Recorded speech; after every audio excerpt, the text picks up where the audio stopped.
America ने बीती रात ईरान पर हमले की शुरुआत कर दी है। अमेरिकी सेना ने दक्षिणी ईरान में न्यूक्लियर प्लांट वाले इलाके बुशर पर जोरदार हमला किया, साथ ही चाबहार को टारगेट करके बमबारी की है। अमेरिकी सेंट्रल कमांड ने बताया कि कमांडर इन चीफ के निर्देश पर अमेरिकी सेना ने ईरान के खिलाफ अतिरिक्त हमले शुरू कर दिए हैं ताकि स्ट्रेट ऑफ हॉर्मुज में आवाजाही की आजादी के लिए खतरा पैदा करने की ईरान की क्षमता को कम किया जा सके। अमेरिका ने कॉमर्शियल जहाजों पर हाल ही में किए गए गैर कानूनी हमले के लिए ईरान को जिम्मेदार ठहराया। अमेरिकी राष्ट्रपति डोनाल्ड ट्रंप ने एक बार फिर से ईरान के साथ जंग बहुत जल्द खत्म होने का दावा किया है। तुर्की की राजधानी अंकारा में चल रही NATO शिखर सम्मेलन में राष्ट्रपति ट्रंप ने कहा कि ईरान की किल लिस्ट में मैं नंबर 1 पर हूं, लेकिन मुझे इसकी कोई परवाह नहीं क्योंकि मैं अपना काम कर रहा हूं। ट्रंप ने मजाकिया अंदाज में कहा कि उन्हें टिकटॉक पर नंबर 1 होना ज्यादा पसंद है, लेकिन वो मानने की लिस्ट में नंबर 1 पर है। साथ ही ट्रंप ने कहा कि ईरान जब हमला करता है तो हम 10 गुना ज्यादा जोरदार हमला करते हैं, हमारे पास उनसे कहीं बेहतर हथियार हैं। अमेरिका के हमले की धमकी के बाद ईरानी सेना ने अमेरिकी सेना के खिलाफ मिसाइल अटैक का वीडियो जारी किया। ईरान ने अमेरिका पर हमलावर होने और समझौते का उल्लंघन करने का आरोप लगाया। साथ ही कुवैत और बहरीन में अमेरिकी सैन्य ठिकानों पर मिसाइल अटैक का भी दावा किया है। दिल्ली एनसीआर में पिछले 24 घंटे से हो रही बारिश लोगों के लिए मुसीबत बन गई है। मौसम विभाग ने दिल्ली एनसीआर में अगले 3 दिन तक बारिश का अलर्ट जारी किया है। दिल्ली में लगातार बारिश की वजह से भारी जल जमाव हो गया है, जिससे कई इलाकों में लोगों को ट्रैफिक जाम की समस्या का सामना करना पड़ रहा है। नोएडा में भारी बारिश के बाद सेक्टर 62 लेबर चौक पर भारी जलभराव देखने को मिला, जिसके कारण जनजीवन बुरी तरह से प्रभावित हुआ है। सड़कों पर घुटनों तक पानी भरने से गाड़ियों की रफ्तार धीमी हो गई। कई लोग स्कूटी को धक्का मारकर पानी से बाहर निकलते नजर आए। जल जमाव के कारण पैदल चलने वालों को भी दिक्कतों का सामना करना पड़ रहा है। गुजरात की सूरत में लगातार बारिश के बाद एक कॉमर्शियल कॉम्प्लेक्स में पानी भर गया। जल जमाव से मार्केट के अंदर की दुकानों में पानी भर गया, जिसकी वजह से दुकानदार दुकान तक नहीं पहुंच सके। हालांकि नगर निगम की तरफ से पानी निकालने के लिए कई मशीनों को लगाया गया। दुकानदारों ने पानी निकालने में लापरवाही का आरोप लगाते हुए नाराजगी जाहिर की है। दुकानदारों के मुताबिक पानी भरने की वजह से करीब 200 करोड़ का नुकसान हुआ है। उत्तराखंड की टिहरी गढ़वाल में भरभरा कर गिर गया पुराना मकान। होटल बनाने के लिए खुदाई के दौरान पहाड़ी का एक हिस्सा खिसक गया, जिसके बाद पहाड़ी पर बना एक पुराना घर अचानक से नीचे गिर गया। हालांकि प्रशासन की टीम पहले ही सुरक्षा को देखते हुए घर को और निचले इलाके को खाली करा लिया था। घर गिरने से किसी की जान को कोई नुकसान नहीं पहुंचा, हालांकि घर में रखे सामान को नुकसान पहुंचा है। और पीएम मोदी आज मेलबर्न में ऑस्ट्रेलिया के प्रधानमंत्री एंथनी अल्बनीज के साथ तीसरे वार्षिक शिखर सम्मेलन के सह अध्यक्षता करेंगे। दोनों नेताओं के बीच रक्षा, व्यापार, निवेश, शिक्षा और आपसी संबंधों और मजबूत करने के साथ साथ कई अहम मुद्दों पर चर्चा होगी। PM Modi Australia CEO forum और economic road map business reception में हिस्सा लेने और 9 देशों के प्रमुख उद्योगपतियों को संबोधित भी करेंगे। इसके अलावा पीएम मोदी भारतीय समुदाय के एक कार्यक्रम में भी शिरकत करेंगे। इंडोनेशिया का दौरा पूरा कर ऑस्ट्रेलिया पहुंचे पीएम नरेंद्र मोदी का मेलबर्न एयरपोर्ट पर भव्य स्वागत किया गया और उन्हें औपचारिक गार्ड ऑफ ऑनर भी दिया गया। मेलबर्न में होटल पहुंचने पर भारतीय समुदाय ने वंदे मातरम और मोदी मोदी के नारे के साथ प्रधानमंत्री का स्वागत किया। इस मौके पर ऑस्ट्रेलिया के प्राचीन वाद्य यंत्र और भारतीय तबले की अनूठी जुगलबंदी पेश की गई। साथ ही पीएम मोदी के लिए 10 सदस्य ऑस्ट्रेलियन इंडिया ऑर्केस्ट्रा की ओर से मां तुझे सलाम की प्रस्तुति दी गई और भारतीय नृत्य परंपरा में शामिल कथक का भी प्रदर्शन किया गया। केंद्रीय गृह मंत्री अमित शाह आज दिल्ली में बॉर्डर डिस्ट्रिक्ट के पुलिस प्रमुखों के सम्मेलन को संबोधित करेंगे।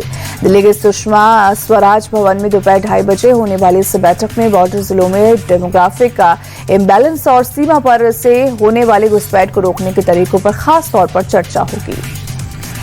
चढ़ावा चोरी की जांच जैसे जैसे आगे बढ़ रही है, वैसे वैसे इस पर पूरे खेल की नई परतें भी खुल रही हैं।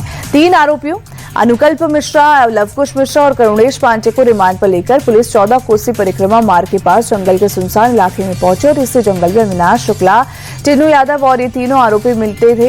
यही चढ़ावा चोरी के पैसों का हिसाब होता था और फिर आपस में पैसे बांटे जाते थे। इससे पहले पुलिस अविनाश को लेकर भी इस जगह पर पहुंची थी। राम मंदिर चढ़ावा चोरी मामले में नया खुलासा हुआ है। जांच में सामने आया कि साल 2025 में चढ़ावे की गिनती के लिए एसओपी बनाई गई थी, लेकिन नियम कानून सिर्फ कागजों तक सीमित रह गए। किसी भी एसओपी का पालन नहीं किया गया, जिसका फायदा उठाकर चढ़ावे की चोरी होती रही। एसओपी की कॉपी में लिखा था कि चढ़ावे की गिनती का काम एसबीआई और ट्रस्ट की साझा जिम्मेदारी थी। पैसे को नियमित अंतराल पर बैंक में जमा कराया जाना था। पैसे गिनने वाले कर्मचारियों का हर महीने रोटेशन होना था। ये वो तमाम नियम थे जिन्हें तोड़ा गया। ईडी ने बड़ी कार्रवाई करते हुए टीएमसी के 3 बैंक खातों को फ्रीज कर दिया है, जिनमें 440 करोड़ रुपए से ज्यादा की रकम जमा है।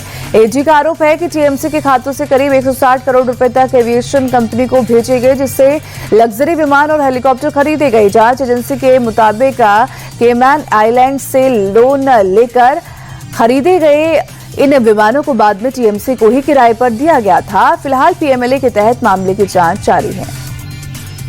कोलकाता में पूर्व मुख्यमंत्री ममता बनर्जी की रैली में भारी हंगामा हो गया।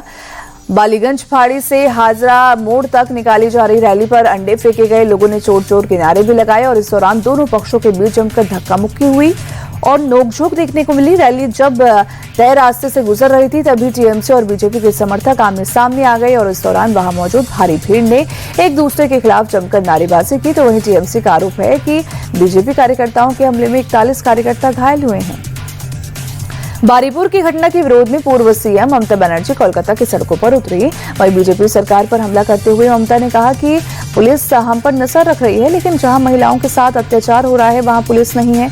कालीघाट और मेरे घर से लेकर बालीगंज तक तांडव हो रहा है। रैली के लिए कोर्ट से इजाजत लेने के बाद भी हमारे लोगों पर हमला हुआ। इसके लिए पुलिस प्रशासन जिम्मेदार है।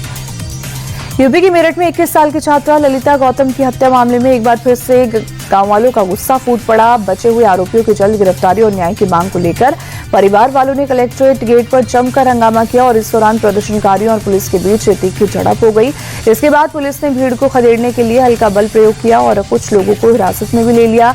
एसएसपी मेरठ के मुताबिक मुख्य आरोपी पहले ही जेल में है और कानून हाथ में लेने वालों पर सख्त कार्रवाई होगी। मेरठ पुलिस की मुस्तैदी से बड़ा हंगामा होने से रुक गया, लेकिन इस पर यूपी में सियासत शुरू हो गई है। समाजवादी पार्टी चीफ अखिलेश यादव ने एसएसपी अविनाश पांडे का हिरासत में लिए गए एक आरोपी को थप्पड़ मारने वाला वीडियो सोशल मीडिया पर शेयर किया और लिखा कि बीजेपी राज में पुलिस अन्याय का रिकॉर्ड तोड़ रही है। दलित समाज की बेटी के लिए न्याय की आवाज उठाने वाले पीड़ित परिवार पर लाठीचार्ज करना बेहद निंदनीय है। अखिलेश ने आगे लिखा कि जब प्रदेश के मुखिया ही किसी मृतक की मां के साथ असंवेदनशील होने का उदाहरण पेश करेंगे, तो फिर पुलिस से कोई उम्मीद रखना तो बेईमानी ही होगी। अखिलेश यादव की पोस्ट के बाद कांग्रेस सांसद इमरान प्रतापगढ़ी ने भी उसी वीडियो को शेयर करते हुए लिखा कि दलित छात्रा की हत्या के विरोध में हो रही प्रोटेस्ट में पहले से हिरासत में लिए गए प्रदर्शनकारी से मेरठ एसएसपी का मारपीट करना पूरी तरह संविधान विरुद्ध है। इसकी जितना ज्यादा हो सके निंदा की जाए। वहीं इमरान प्रतापगढ़ी ने आगे लिखा कि आईपीएस अधिकारी का इस तरह से आपा खो देना ये दर्शाता है कि इन दिनों लोकतांत्रिक तरीके से धरना प्रदर्शन कर रहे लोगों को पुलिस प्रशासन दुश्मन समझती है।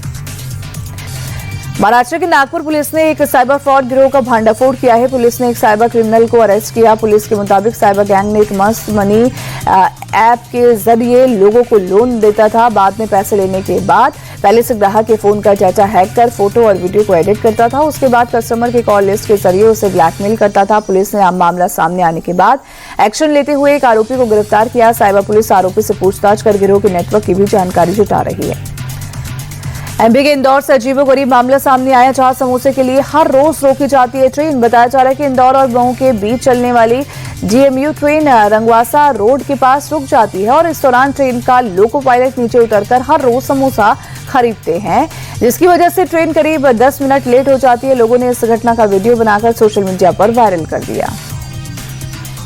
भारतीय रेलवे ने ट्रेन के फर्स्ट क्लास में एसी कूपे को हनीमून सूट की तरह सजाने के मामले में एक्शन ले लिया है। रेलवे ने गंभीर चूक मानते हुए ड्यूटी पर तैनात मुख्य टिकट निरीक्षक को सस्पेंड कर दिया। मामला नंदीग्राम एक्सप्रेस के एसी फर्स्ट क्लास का है, जिसके एसी कूपे को ट्रेन में यात्रा कर रहे कपल ने एक डेकोरेटर कंपनी सजवाया था और कंपनी के स्टाफ ने जालना पहुंचने पर ट्रेन में चढ़कर कैबिन को गुलाब और गुब्बारे से सजा दिया। वीडियो वायरल होने के बाद अब रेलवे ने इस पर एक्शन भी लिया है। डीआरडीओ ने Pinaka long range guided rocket का सफल परीक्षण किया है। ओडिशा के चांदीपुर इंटीग्रेटेड टेस्ट रेंज से ये टेस्ट 60 किलोमीटर की मिनिमम रेंज के लिए किया गया। परीक्षण के दौरान रॉकेट ने सटीक तालमेल दिखाते हुए ये रास्ता तय किया और रास्ते का पालन किया। अपने लक्ष्य पर निशाना साधा। ट्रैकिंग उपकरणों ने उड़ान के दौरान रॉकेट की हर हरकत पर पैनी नजर रखी। अमरनाथ यात्रा शुरू होने के महज 5 दिन में पवित्र गुफा में बाबा बर्फानी का शिवलिंग लगभग पूरी तरह पिघल गया है। 23 मई को शिवलिंग का आकार करीब 7 फीट था, जो अब 90% तक गायब हो चुका है। इस साल 4 लाख श्रद्धालुओं ने रजिस्ट्रेशन कराया है, जिनमें से 3 लाख से ज्यादा लोगों का दर्शन करना अभी बाकी है। हालांकि शिवलिंग पिघलने के बावजूद प्रशासन ने यात्रा को नहीं रोका और दोनों रूट से श्रद्धालु लगातार गुफा पहुंच रहे हैं। इंग्लैंड के ब्रिस्टल में सीरीज बचाने उतरेगी टीम इंडिया। इंग्लैंड के खिलाफ चौथा टी20 मैच आज। भारत के लिए करो या मरो का मुकाबला। 5 मैचों की टी20 सीरीज में 2-0 से आगे है इंग्लैंड की टीम। दूसरी ओर इंग्लैंड का नजर मैच जीतकर सीरीज जीतने पर होगी। सीरीज का पहले मैच बारिश की वजह से रद्द हो गया था, जिसके कारण बाद इंग्लिश टीम ने लगातार 2 मैचों में जीत दर्ज कर सीरीज में बढ़त बना ली। भारतीय समय के अनुसार रात 10 बजे से मैच खेला जाएगा। भारतीय टीम के पूर्व कप्तान सौरव गांगुली को आईसीसी ने हॉल ऑफ फेम में शामिल किया है। 11 जुलाई को स्कॉटलैंड में आईसीसी की सालाना बैठक में उसकी घोषणा की जाएगी। सौरव गांगुली आईसीसी के हॉल ऑफ फेम में शामिल होने वाले भारत के 12वें खिलाड़ी होंगे। सौरव गांगुली से पहले सुनील गावस्कर, विशन सिंह बेदी, कपिल देव और सचिन तेंदुलकर समेत 11 खिलाड़ी आईसीसी हॉल ऑफ फेम सम्मान हासिल कर चुके हैं।